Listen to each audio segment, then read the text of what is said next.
नारे हमद। अपना चेहरा अपने बंदे पर जलवागर फरमा और अपने कवानीन की मुझे तालीम दे। आज हम मुकद्दस लूका की अंजील उसका 11वां बाब और उसकी आयात 29 और 30 पर ध्यान ज्ञान करेंगे। और आज हम खुदा की तरफ से एक निशान इसके बारे में सुनेंगे।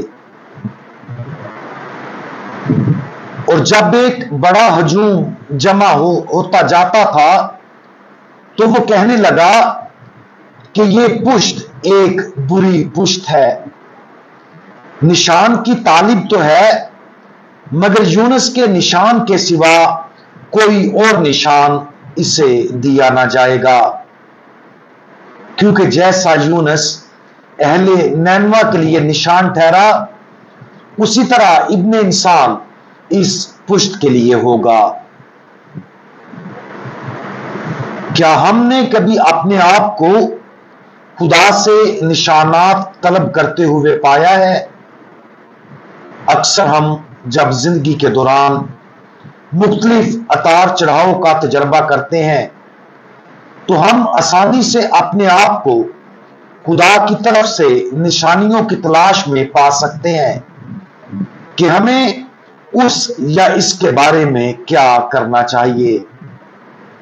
और अगरचे खुदा यकीनी तौर पर हमसे बाजुकात खास फजाइल के जरिए बात करता है जो कि आसमानी निशानियां हैं, ऊपर का हवाला यह वाज़े करता है कि हमें किस निशानी पर सबसे ज्यादा ध्यान देना चाहिए। हमारे खुदावंद की तरफ से अंजील मुकद्दस के इस इक्तबास में सादा पैगाम यह है कि हमें अब तक दी गई सबसे गहरी निशानी के मानी को तलाश करना चाहिए और उसे जिंदगी में अपने तमाम फैसलों की बुनियाद के तौर पर इस्तेमाल करना चाहिए। खुदावंद यीशु मसीह की जिंदगी, मौत और जी उठना न सिर्फ हमेशा की जिंदगी का जरिया है बल्कि ये सबसे वाज़े निशानी भी है जिसकी हमें जिंदगी में अपने तमाम फैसले करते वक्त जरूरत पड़ती है। निशानी एक ऐसा अमल है जो एक गहरे और पोशीदा भेद को जाहिर करती है। एक राज जो खुदावंद यीशु मसीह की जिंदगी, मौत और जी उठने से जाहिर होता है वो ये है कि अगर हम उसकी सलीब के जरिए हमारे लिए जीती गई नई जिंदगी में शरीक होना चाहते हैं तो हमें उस मिसाल की पैरवी करनी चाहिए जो उसने बेलोस कुर्बानी की जिंदगी गुजार कर अपनी जान कुर्बान करके कायम की थी। हमें खुदावंद यीशु मसीह की इस निशानी को दूसरों के सामने पेश करना है ताकि वो खुदावंद यीशु मसीह के जी उठने की नई जिंदगी को दरियाफ्त करें और उसे कबूल करें। अमली तौर पर अगर हम अपने आप को जिंदगी में जवाबात की तलाश खुदा से निशानात ढूंढते हुए पाते हैं कि हमें वक्तन फवक्तन क्या करना चाहिए तो अपनी निगाहें मसीह यीशु की जिंदगी की तरफ मोड़ें और उन तरीकों पर गौर करें जिनसे हम हर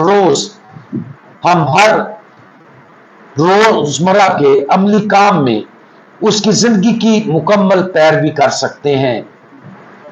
जिंदगी में चाहे हम कोई छोटा या बड़ा फैसला करें, उन तमाम फैसलों का मरकज खुदावंद यीशु मसीह होना चाहिए। खुद को ज्यादा खुदगर्जाना अंदाज में देखकर ऐसी फहमो फरासत में मशगूल होना आम बात है। सोच की इस लाइन से हटना मुश्किल है, लेकिन हम अगर इब्ने आदम के निशान को इस्तेमाल करें तो हम अपनी जिंदगी के फैसलों को बहुत मुख्तलिफ तरीकों से समझेंगे। जब हम खुदावंद यीशु मसीह की जिंदगी, मौत और जी उठने को अपनी समझ और जिंदगी में फैसला साजी का जरिया इस्तेमाल करते हैं तो हमारे सारे फैसले اس کی محبت کی بے لوث قربانی کی پیروی کرتے ہیں۔ لہذا اگر ہمیں کسی فیصلے کا سامنا کرنا پڑتا ہے تو ہم غور نہیں کریں گے کہ کیا آسان ہے یا ہم کیا پسند کرتے ہیں، بلکہ ہم اس بات پر غور کریں گے کہ دوسروں کے لیے کیا زیادہ بے لوث اور بہترین ہے۔ وہ کون سی چیز ہے جو خداوند یسوع مسیح کی قربانی کی محبت کی بہترین پیروی کرتی ہے؟ آج کسی بھی فیصلے پر غور کریں جو ہم کرنے کی کوشش کر رہے ہیں، پھر غور کریں کہ ہم اس فیصلے کے ساتھ درست سمت میں جا رہے ہیں۔ کیا ہم اس گواہی کو استعمال کرتے ہیں جو خداوند یسوع مسیح نے ہمیں اپنے فہم کی بنیاد کے طور پر دی تھی؟ کیا ہم اس بات پر غور کرتے ہیں کہ ہم دوسروں کے لیے قربانی کے تحفے کے طور پر اپنی جان کیسے دے سکتے ہیں؟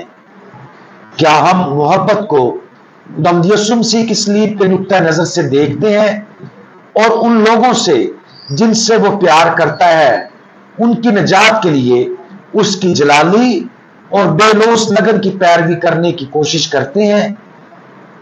خداوند یسوع مسیح کی تقلید کرنے کی کوشش کریں، اس کے ایمان کی گواہی کو اپنی تمام فہم و فراست اور زندگی کے فیصلوں کی بنیاد کے طور پر استعمال کرتے ہوئے ہمیں وہ واحد حقیقی نشان مل جائے گا جس کی ہمیں زندگی کے چیلنجوں پر استعمال کرنے کی ضرورت ہے۔